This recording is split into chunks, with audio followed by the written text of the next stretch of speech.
Hello everyone, Edshara here. It's been a while since I've done one, but today I'm sharing my mid-month wrap-up.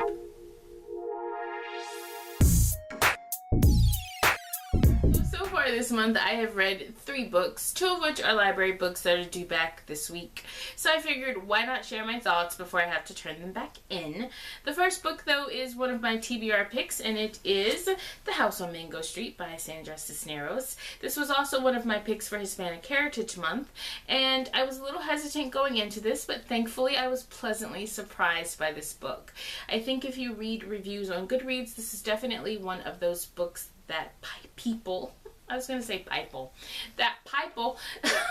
either love or hate, and I was concerned as to where I was going to fall, especially since the book is told in a series of vignettes. I think that's how you pronounce that. If not, I apologize.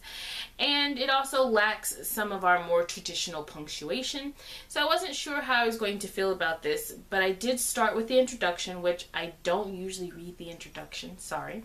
And I really enjoyed it. It was written by the author herself, and she talked a little bit about her upbringing and, her life, switching houses often, as well as, discovering Hispanic authors to read and how this book came to be. And I was able to relate to a lot of what she talked about in the introduction, so that got me really excited for the actual story, which follows a girl named Esperanza and her life living in Chicago, growing up on Mango Street.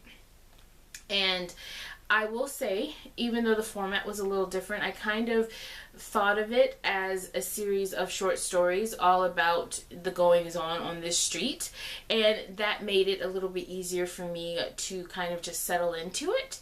And I found that the book and the characters were relatable and believable.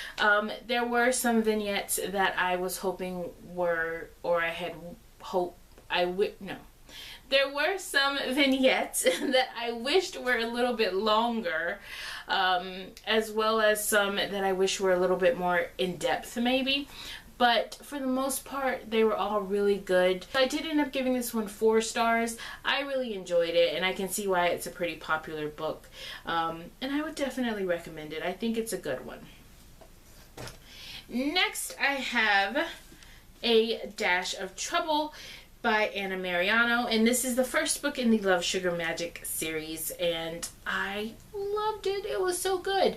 And I was a bit surprised because usually whenever I read a book that has the element or the trope where, okay, we have this big secret in our family and we're not going to tell the youngest member of the family, so then the youngest member of the family has to go and do all this crazy stuff to try to figure out what's going on and prove themselves.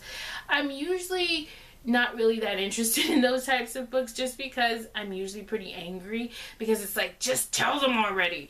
But I felt like the reasoning behind keeping the secret from Leo, as well as, what Leo does to try to figure things out and prove that she's worthy and why she's doing all of these things, I felt like it all kind of went together pretty well, and it was all pretty believable. It wasn't over the top, and it made sense. It wasn't illogical. So I think I was able to kind of settle into it a little bit better and really just read the story for what it was, rather than be mad that, they're keeping secrets and now something gonna happen, and when something happens, it's gonna be, oh, well, why you did this? Well, why you keeping secrets? And you know how that goes. So I was glad that the author did a really good job of kind of blending everything together, and you understood why each party was doing what they were doing, even though maybe it wasn't the best choice. Leo's antics were a little bit crazy, but I didn't find that I was cringing or upset at anything. I felt like it made sense. And I really loved the dynamic or the relationship that Leo had with her older sisters, as well as the the entire family dynamic and how close they were. Can I talk today, guys? I don't know. They were really cute as a family, and I want to learn so much more about them. I want to know more about their lives. It's just, oh, I loved it so much. It was sweet to see such a great family group in a book. But this is definitely a series that I want to continue. Definitely looking forward to the second book. Cannot wait. And I would highly recommend this one because it was so much fun, but it was so sweet, and it just, I loved it. It was great. And there are recipes in the back that I definitely need to photocopy or take pictures of so that I can try before I have to return this to the library. But this may be one that I will add to my collection at some point. And it was a 5-star read, by the way, if I didn't mention it already. I'm a little all over the place today. This is not my normal filming day, so I feel a little bit out of sorts, but let's keep going. Next, I have If We Were Villains by M.L. Rio, and this one was okay. It wasn't terrible. It definitely was well written. I really enjoyed the different characters. I thought within this friendship group there were a lot of different personalities, and that was pretty interesting to see. I loved the different dynamics between the friends.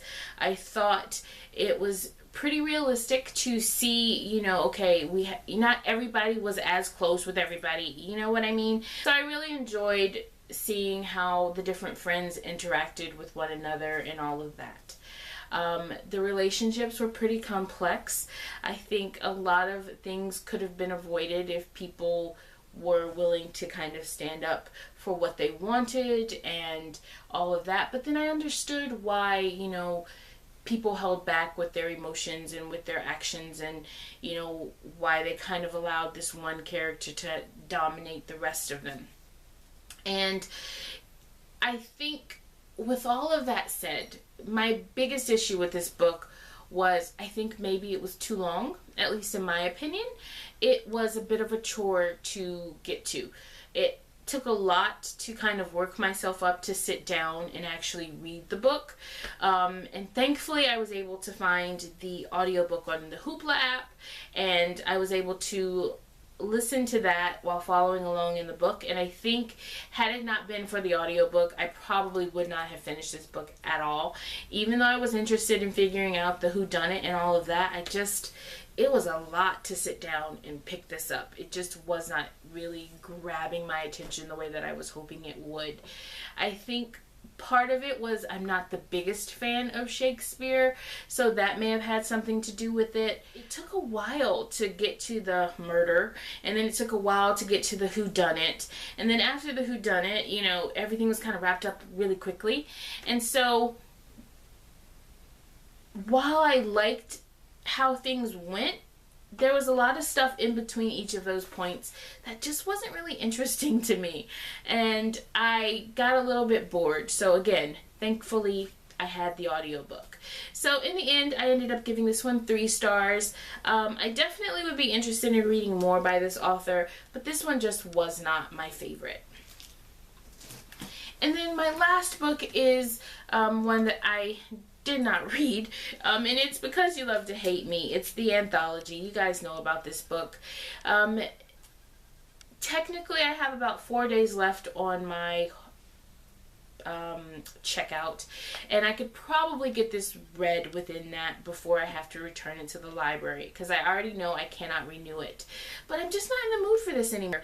See, I still definitely want to give this a try, but for right now I'm just going to put this on hold. And that's it for today, guys. Let me know in the comments down below what you've read so far this month. If you've enjoyed anything, any books that have really stood out to you that you might think that I would enjoy. I think I said that wrong. I've been talking crazy today, so I'm going to stop and let you guys go. Thank you so much for watching. Until next time, God bless. Bye. If that makes any sense at all, what I just said. If not, just go with it.